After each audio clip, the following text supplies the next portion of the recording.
asalaamualeykum mbokk yeeg xarit yi maa ngi leen di ziar di leen nuyu tey si 3 avril fas yéene indi leen sunu éphéméride du bés bi ñu nar ko articulé si juróomi date sunu premier élément yóbbu ñu ci 1923 yàgg na wante la xew ak ki ko xewal moo tax ñu nekkee ci xolu nit ñi ndax 23 janvier 1923 ci nekkoon on parle de naissance de la doyenne des clubs de foot de l'AOF ci Jeanne d'Arc de Dakar bi nga xam ni moo nekkoon vainqueur Coupe d'Afrique de l'Afrique occidentale française à 2 reprises benn bi 1951 deuxième bi 1952 sunu deuxième élément yóbbu ñu ci péripétie crise sénégalo-mauritanienne bu 89 bi ndax 23 avril bi Sénégal ci la mbir yi commencé woon vraiment jaxasoo ñëw ci sunu troisième élément bi di 96 di jaar-jaaru sunu gestion wu ndoxum réew ndax 23 avril 96 ci la ñu commencé woon production bi nga xam ni bi production ndox bi nga xam ni bi SDE moo ko géré woon ginnaaw réforme yi ñu defoon en 95 sunu quatrième élément yóbbu ñu ci dellu si président Abdoulaye Wade ci Sénégal après bi mu ñàkkee pouvoir ba war a jeexale ci sunu benn mobilisation bi nga xam ni bii ça nous tenait à cœur ça nous tient à cœur pas par à cause de euphorie yi xawoon ci jamono boobu mais ça nous tient à cœur ndax amoon na lu grave lu xewoon ci jamono boobu ñëpp xëy na fàtte nañ ko wala ndorteel la woon wala jeexoon na ci bés ba man jàpp naa ni du woon ndorteel du woon njeexital ndax ba léegi la doon am mi ngi continuer di am ba léegi 23 avril 2022 Sénégal amoon benn marche nationale des femmes de Dakar yi nga xam ni ñoo ngi doon xeex contre les violences obstétricales gynécologiques bi nga xam ni bii ci 7 avril ba amoon na benn femme bu doon accoucher dans des conditions manque d'assistance yu métti ba finalement mu mujj woon ci ñàkk bakkanam da ñëwaat léegi expliquer situation yi demee noonu ak surtout wax raison yi nga xam ne bi c'est des raisons yi nga xam ne des raisons sociétales parce que ba léegi gëwma ni loolu jeex na Sénégal comportement boobu vis-à-vis de la vie tout simplement mbindeef ak dund nga xam ni dañ ko xaw a ñàkkal fayda Afrique. Sans plus tarder donc Jeanne d'Arc de Dakar donc xamee nañ ko nekk leader ci football Sénégal nekkoon aussi comme on dit champion en 1951 1952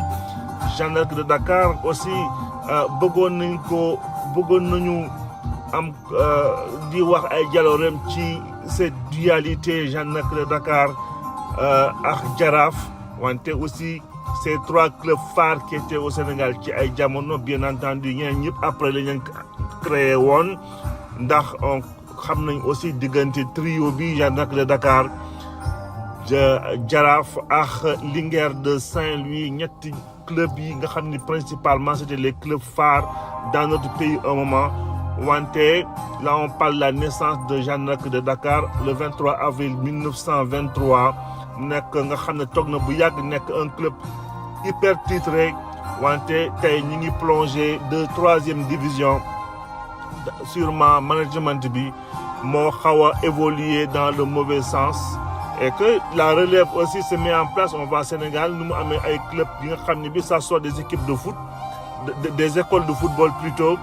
donc loolu yëpp xëy na évolution adduna bi moo demee noonu ba management bi mais ça c'est dommage à la limite on ne parle plus de la Jeanne d'Arc de Dakar à ce niveau-là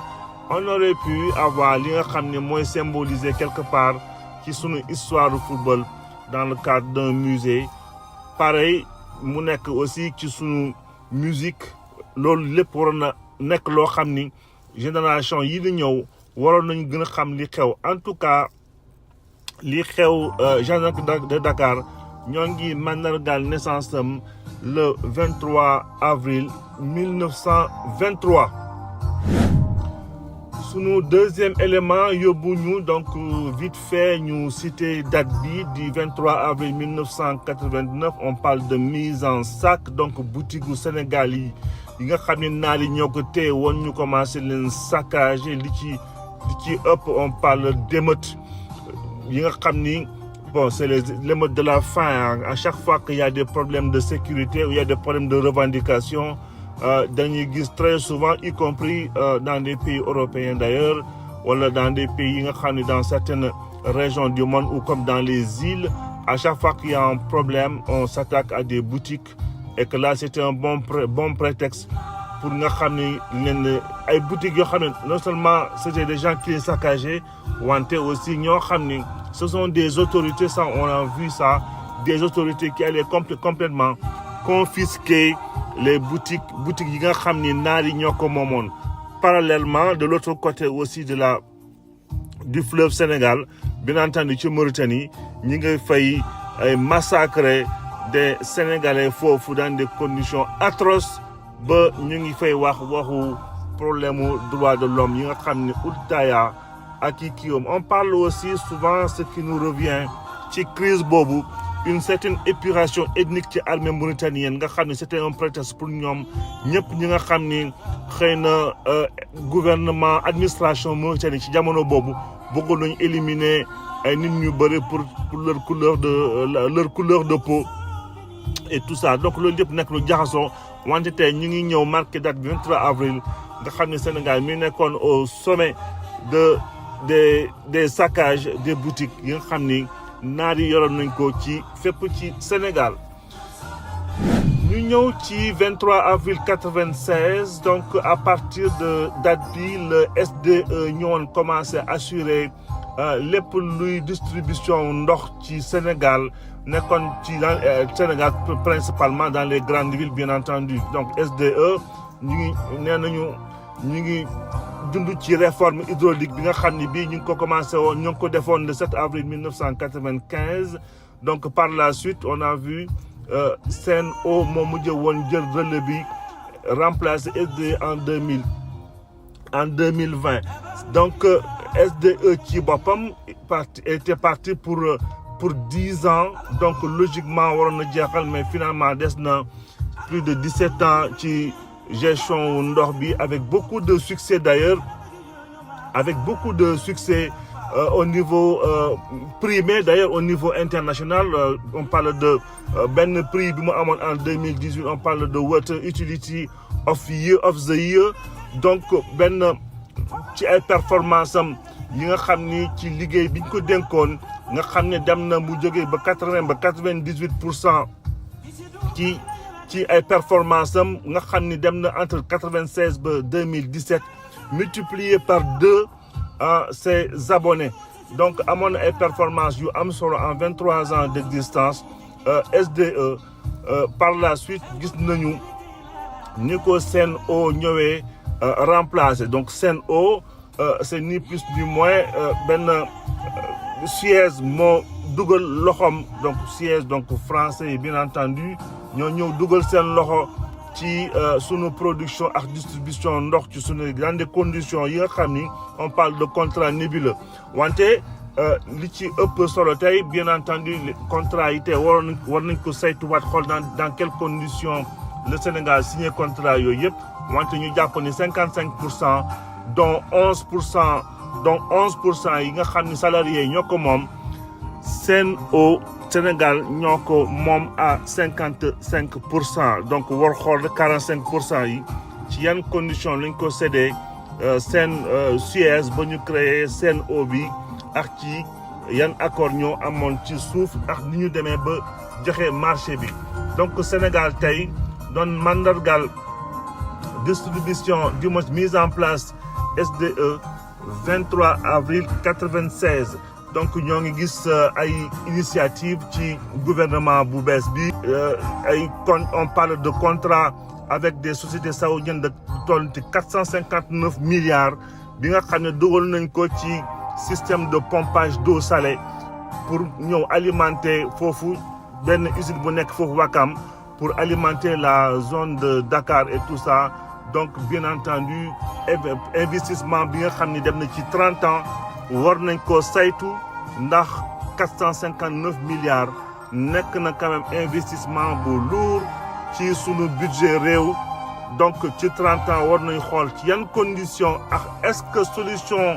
utilisation eau saline bi moo gën a baax wala moo gën a prioritaire que yeneen i sources yi ñu am muy lac de Guiers mooy on parle de revitalisation des vallées fossiles nga xam ne Sénégal fépp logiquement foo dem am nga fa ay nappes phréatiques war nañu commencer xool est-ce que vraiment solution pompage eau saline bi di ko transformer est-ce que moo gën a pertinent que yeneen solution yi. am nañu yaakaar ne administration bu bees bi dinañ ci indi réponse yu am solo ba ñëw ci sunu 4e élément. Donc on est le 23 avril 2014 Abdoulaye Wade dellu si waat Sénégal ci cadre bu xaw a particulier du moins ambiance bu xaw a particulière parce que 2 ans plus tard de ñàkkoon nguur gi 2 ans auparavant la ñàkkoon nguur gi. Donc mu dellu si waat Sénégal le 23 avril 2014 ci situation yi nga xam ne bi Karim Wade aussi ñoo ngi ko incarcéré dans le cadre de la traque des biens mal acquis.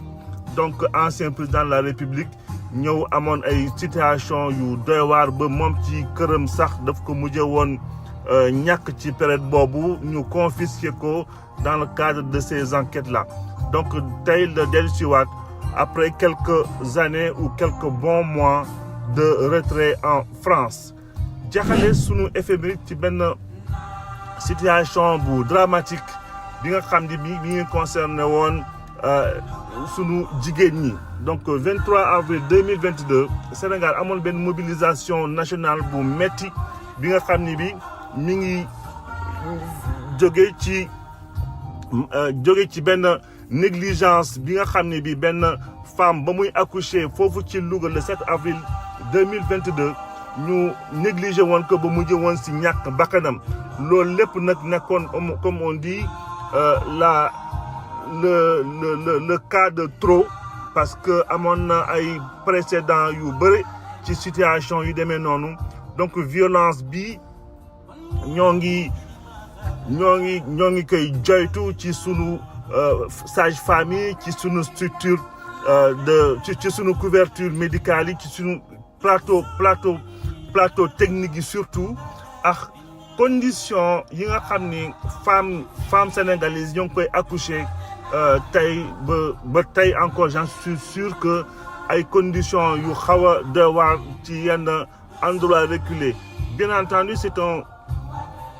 n'est ni plus ni moins qu'un fait sociétal parce que gawma ni rek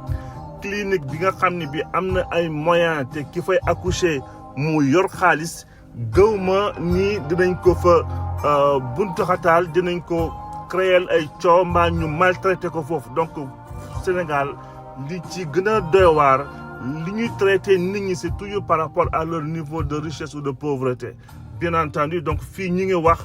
lu toll ci 1453 femmes ñi ngi ñàkk seen bakkan ci accouchement. Donc au niveau statistique toll na plus de 25 fois plus que dans des pays lu mel ni en France. Donc loolu lépp ñu ngi ko teg ci matériel médical boo xam ni baaxul wala personnel médical bi nga xam ni soit am nañ un problème de compétence wala matuñu. Donc ñu leen aussi ay femmes ay sages-femmes yi nga xam ni ci ëpp on les laisse à l'abandon ñuy débrouiller comme elles peuvent ci seen accomplissement de mission. Donc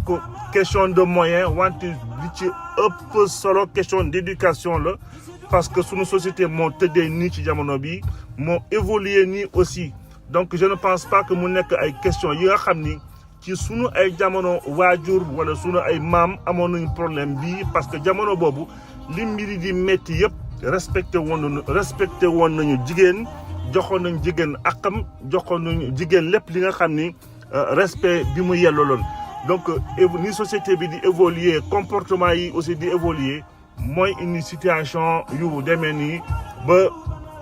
manifestation bi finalement ñu mujj ko déclencher mais on est tous sûrs et certains que mbir mi évolue wul ci lenn dans un certain sens parce que violence dafa yomb en fait parce que am na ay violence yi nga xam ne mooy ëpp loxo wante violence am na violence yi nga xam ni day nekk ay violence yoo xam ne ay violence yu ñu accepté parce que ki ñuy appliquer violence bi souvent du sax xam ni que nekkul ki koy appliquer violence nekkul ci ay droit am benn deuxièmement dañu dem sax ba ragal di déposer plainte donc fu plainte amul bien entendu on n'a pas de statistiques et pour indi ay solution saafara ci coow li dafay xaw a compliqué donc situation bi nekk dans un grand silence depuis des années et des années ba xëy li jéggi woon dayoo fii ci 7 avril 2022 créé manifestation bi le 23 avril 2022 moo ñëwoon nekkoon un